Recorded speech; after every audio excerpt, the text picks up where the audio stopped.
Hello, welcome back to the marine traveller. അപ്പോൾ ഈ ഒരു ടൈം എന്ന് പറഞ്ഞാൽ ഓഗസ്റ്റ് ബാച്ചിലേക്ക് ഡിപ്ലോമ ഇൻ നോട്ടിക്കൽ സയൻസ് എന്ന കോഴ്സിലേക്ക് സ്പോൺസർഷിപ്പ് കമ്പനികളെല്ലാം ഇൻ്റർവ്യൂ എക്സാംസ് ഒക്കെ വിളിക്കുന്ന ടൈമാണ്. അപ്പം ഈ ഒരു ടൈമിൽ തന്നെ നമുക്ക് ഇതിൻ്റെ കൂടെ തന്നെ മറക്കാണ്ട് ചെയ്യേണ്ട ഒരു കാര്യമാണ് IMU CET എൻട്രൻസ് എക്സാം എഴുതിയിരിക്കണം എന്നുള്ളത്. അപ്പോൾ ഈ എക്സാമിന് അപ്ലൈ ചെയ്യാൻ വേണ്ടിയിട്ട് നമുക്ക് 5th May വരെ ആയിരുന്നു ഇന്ത്യൻ മാരിടൈം യൂണിവേഴ്സിറ്റി ഡേറ്റ് തന്നത്. അപ്പം ആ ഡേറ്റ് എക്സ്റ്റെൻഡ് ആയിട്ടുണ്ട്, 10th May വരെ പോയിട്ടുണ്ട്. അപ്പം അപ്ലൈ ചെയ്യാൻ ബാക്കിയുള്ളവർ എന്തായാലും അപ്ലൈ ചെയ്യുക, കാരണം ഇത് ഇമ്പോർട്ടൻ്റ് ആണ്.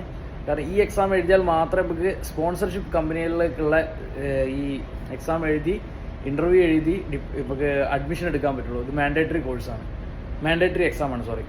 അപ്പം അപ്ലൈ ചെയ്യാൻ ബാക്കിയുള്ളവർ പെട്ടെന്ന് തന്നെ അപ്ലൈ ചെയ്യുക. ആൻഡ് വൺ മോർ തിങ്, ഈ ഓഗസ്റ്റ് ബാച്ചിൽ നോർമലി 2 എക്സാം ഉണ്ടാവാറുണ്ട്. ഓഗസ്റ്റ് ഒരെണ്ണം ഫെബ്രുവരി ബാച്ചിനുള്ളത്. അപ്പോൾ ഇപ്രാവശ്യം ഫെബ്രുവരി ബാച്ചിനുള്ളത് വന്നിട്ടില്ല. അപ്പം നെക്സ്റ്റ് ഇയർ ഉണ്ടാവുമോ ഇല്ല എന്നുള്ളത് നമുക്ക് ഉറപ്പില്ല. അപ്പം ഓഗസ്റ്റ് ബാച്ചിലേക്കുള്ള IMU CET എഴുതി വെച്ചാൽ നമുക്ക് ഫെബ്രുവരി ബാച്ച് വേണമെങ്കിലും ചൂസ് ചെയ്യാം. ഫെബ്രുവരി ബാച്ചിലേക്ക് IMU CET എൻട്രൻസ് എക്സാം ഇല്ലെങ്കിലും ഓഗസ്റ്റത്തെ എക്സാം എഴുതിയത് അതിലേക്ക് വാലിഡാണ്.